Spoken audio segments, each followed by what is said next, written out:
Habari na karibu tena kwenye Revealing Revelation, kituo cha unabii wa Biblia kinachochambua kiini cha mafumbo ya unabii. Jina langu ni Alan Dubre, na kumbuka, kama unafaidika na mafundisho haya, tafadhali penda, shiriki na gisajili. Na usisahau, kwenye kisanduku cha maelezo chini ya kila video tuna vituo vingine 10 vya tafsiri kwa lugha tofauti, ili iwe rahisi kushiriki na familia na marafiki duniani kote. Sasa leo tutaenda kwa undani, lakini kwa haraka iwezekanavyo. Tutaonyesha ufunuo wa makanisa 7 ya siku za mwisho. Lakini huu ni fumbo ambalo watu wamekuwa wakitamani kulielewa kwa mamia ya miaka. Sasa hakuna njia ya kulielewa isipokuwa kwanza umeelewa ufunuo wa ni nani injili zinazungumzia, kwamba sio yote kuhusu Mathayo, bali Luka, kisha Marko, halafu Mathayo. Pre-trib, mid-trib, post-trib zote ni kweli, na kwamba mwisho wa siku si miaka 7, bali ni kipindi kilichotajwa hapo juu na miaka 14. Unaona?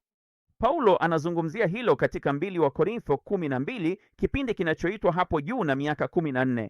Kwa kuwa dhiki ya kabla ya dhiki ilinyakuliwa hadi mbingu ya tatu, dhiki ya kati ilinyakuliwa hadi paradiso, na mara ya tatu baada ya dhiki ninakuja kwenu. Kwa hiyo kuna kuchukuliwa tena na kurudi katika kipindi kinachoitwa hapo juu na miaka 14.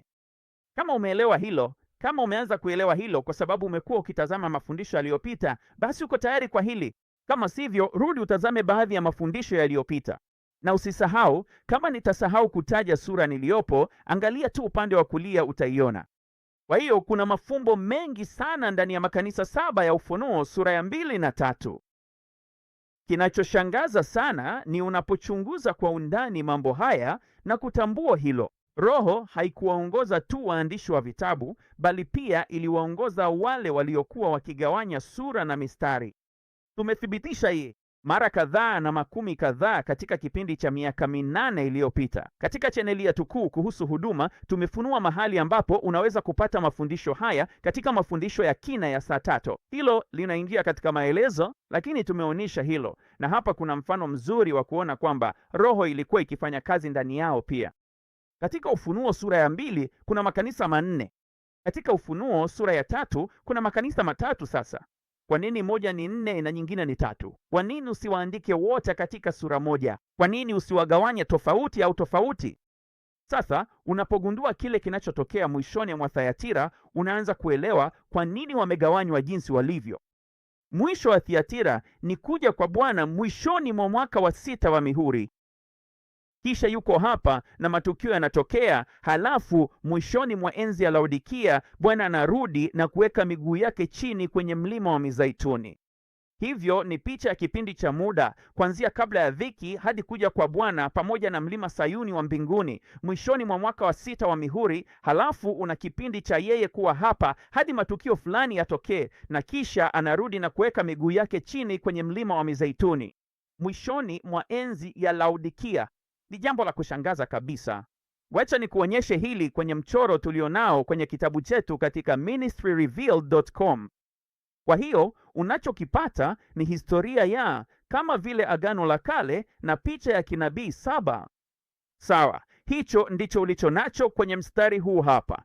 Alafu unayo bila shaka makanisa 7 ya kisasa ambayo ni kuanzia Kristo hadi enzi tulio ndani yake sasa. Kwa hiyo una enzi ya mitume. Unaanza kuona mateso yakianza huko Smirna. Kisha unampata Konstantino, picha ya mnyama wa dhiki akijitokeza kama Pegamo. Na ni wakati wa nini? Kipindi cha jangwa ambapo watalazimika kukimbilia jangwani karibu katikati ya asili. Unao Thyatira ambao unaendelea kipindi hiki cha wakati hadi mwisho wa Thyatira ambao ni Bwana akija pamoja na mlima Sayuni wa mbinguni. Hiyo paradiso, mahali alipoenda kuandaa, na kisha unyakuo, umati mkubwa wa watu wa katikati ya dhuluma. Kisha una Sadi, una Arix. Kipindi hiki ambacho kilikuwa sawa na nyakati zetu za kisasa nyuma ya pata miaka 1500 ya 1600, ambayo ilikuwa enzi ya matengenezo ya kanisa. Enzi ya matengenezo ya kanisa ilileta uelewa zaidi na kuleta ufunuo zaidi wa ukweli wa Kristo, kama vile Kristo atakavyokuwa hapa kwenye mlima Sayuni wa mbinguni mwishoni mwa mihuri, na kisha utakuwa hivyo. Katika Agano la Kale, wakati wa kinabii ulikuwa picha ya wafalme wa Israeli. Naam, bila shaka kwa sababu sasa Bwana atakuwa hapa juu ya mlima Sayuni wa mbinguni, na atakuwa kuhani mkuu na mfalme, na hii inalingana na wakati wa wafalme wa Israeli. Hii itakuwa kuanzia muhuri wa 7 au mwaka wa 7 wa dhiki kuu hadi sasa hukumu za tarumbeta miaka mingine 7 inayofuata. Na kisha nini kinatokea? Basi hapo ndipo unapata Philadelphia, wale 144,000 wa misionari ambao wanawakilisha enzi ya wamisionari na enzi ya wamisionari. Ni uwakilishi wa wale 144,000 katika nusu ya kwanza ya hukumu za tarumbeta hadi wakati wa kuondolewa kwa Israeli. Hapa ndipo yule mnyama anarudi, atakuwa ameuawa na atarudi katikati ya kipindi cha tarumbeta, takribani miaka 10 na nusu, na Masihi anakatwa na vita vinazuka mpaka tarumbeta ya 7 hadi mwisho wa tarumbeta ya 6, na ndipo Bwana anarudi na miguu yake inashuka juu ya mlima wa Mizeituni kwenye tarumbeta ya 7. Basi sasa unayo Laodikia. Inayofuata ni hii ambayo ni enzi ya uasi wa imani tulio ndani yake sasa, na kipindi cha wafalme wa Yuda ambacho kwa sasa ndicho kipindi cha wafalme wa Yuda. Sivyo? Ni nyumba ya Yuda ndio ipo katika nchi ya Israeli sasa hivi. Na mara tu tukio la kabla ya dhiki litakapotokea, enzi hii tulio ndani yake sasa itaanza upya, na sasa itakuwa enzi ya mitume. Mara tu tukio la kabla ya dhiki litakapotokea, na mambo haya yote ambayo yalitokea kwa takribani miaka 2000 katika Agano la Kale na takribani miaka 2000 katika Agano Jipya, yote haya yatatokea tena katika kipindi kinachoitwa juu na miaka 14. Ndiyo maana mafundisho ya Marko na mafundisho ya Mathayo yanatuambia kwamba itakuwa wakati mbaya kuliko historia yote ya mwanadamu tangu kuumbwa kwa dunia. Mwisho wa siku utakuwa na nguvu sana, sawa? Sasa basi, tunapofika kwenye Ufunuo sura ya 2, tunaona inaanza na Efeso, na tena hatuna muda mwingi, kwa hiyo nitapitia baadhi ya mambo haya kwa haraka.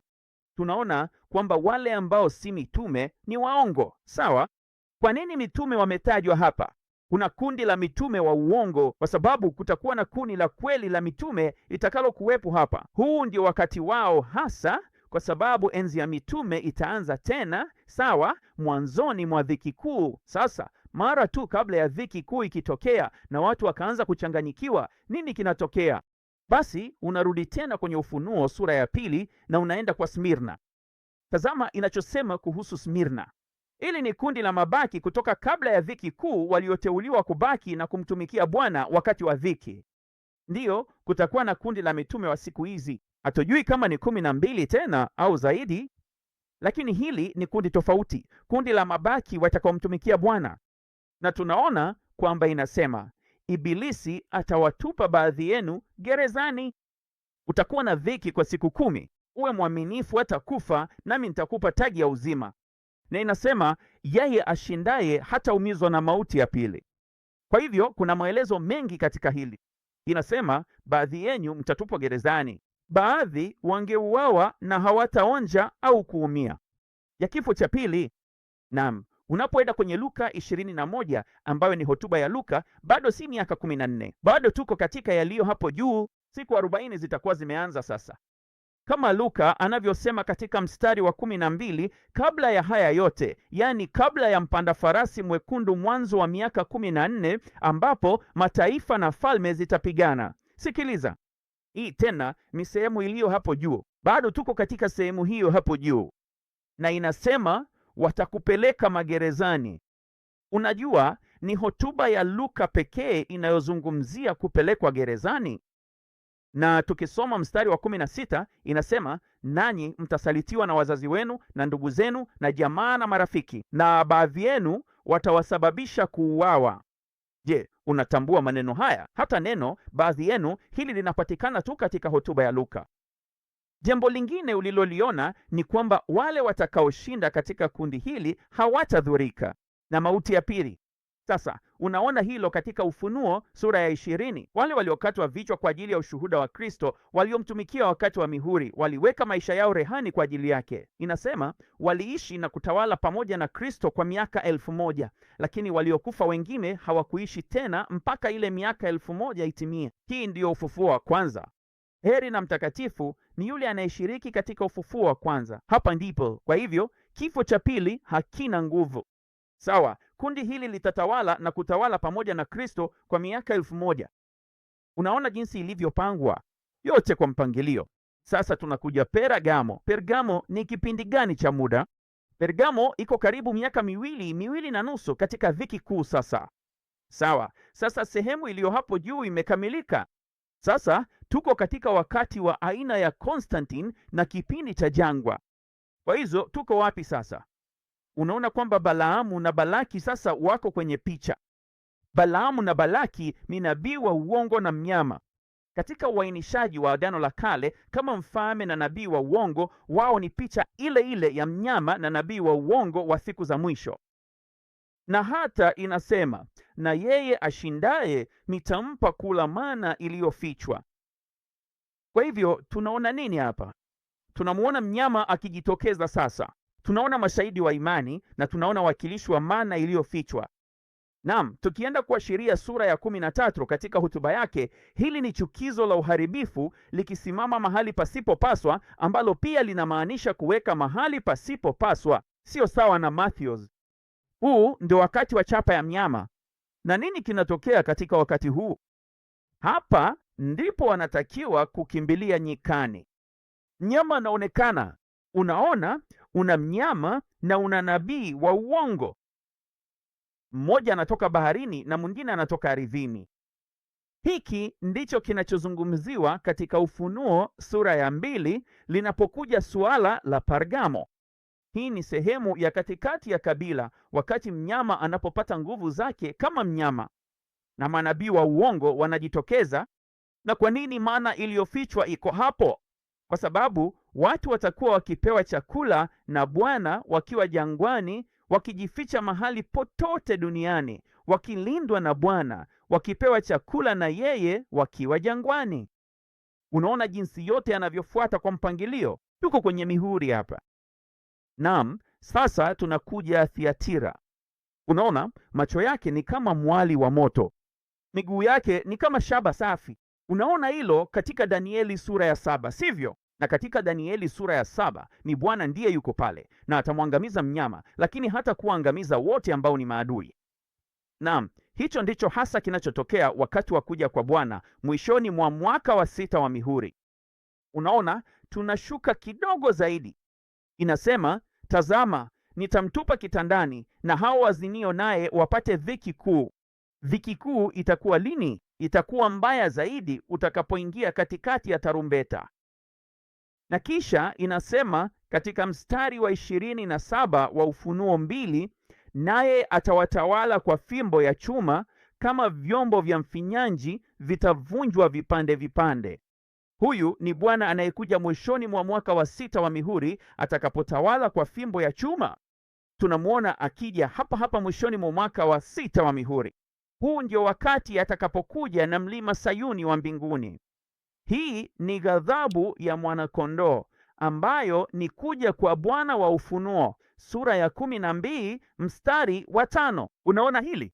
Huu ndio wakati atakapotawala kwa fimbo ya chuma, na kisha unaona yule aliyenyakuliwa juu.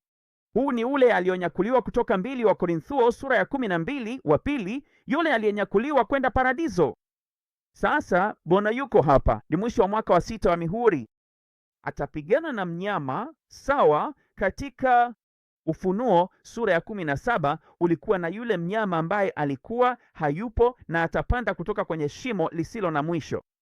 Sasa ni nani huyo mnyama aliyekuwepo? Kwa sababu ilikuwa nusu ya pili ya mihuri, Bwana alimuua mwishoni mwa mwaka wa 6 wa mihuri, kwa hiyo hayupo, na kisha atapanda kutoka kwenye shimo lisilo na mwisho. Anamuajini. Tunaona hapa anapopigana dhidi ya pembe 10 na mnyama akiwa kama mwanakondoo ambaye ni mfalme wa wafalme na Bwana wa mabwana. Sasa tumemaliza mihuri katika Ufunuo sura ya 2. Na katika Ufunuo sura ya 3 sasa tunafika Sardis. Na huu uhusiano wa Sardis ni kwa wale waliokuwa wakikesha. Unaona mwishoni mwa mafundisho ya Marko. Kwa maana niwaambiapo nyinyi na waambia nyote, kesheni, hamjui nitakapokuja. Ninakuja kama mwizi. Huyu ndiye Bwana anayekusanya umati mkubwa wa watu wa kabila la kati. Na kisha nini kitatokea? Tunaingia Philadelphia. Kwa hivyo sasa umekuwa na Bwana hapa. Sehemu ya matengenezo. Yeye ni mfano wa wafalme na Bwana wa mabwana. Na kisha Philadelphia.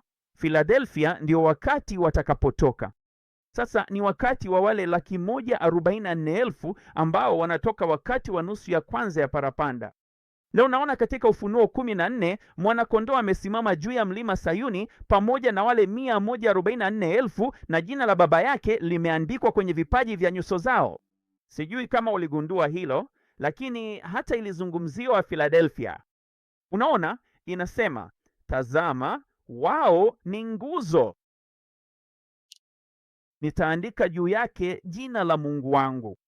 Sawa, hii ni Philadelphia katikati ya parapanda, wakati sasa wanatoka kwenda kumtumikia Bwana, wakati yule mnyama, wakati shetani ametupwa chini.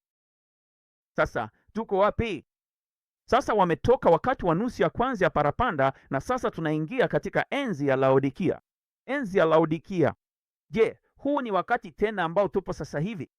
Na itaanza tena katikati ya parapanda, hapa. Hii ni miaka 10 na nusu ndani ya dhiki kuu.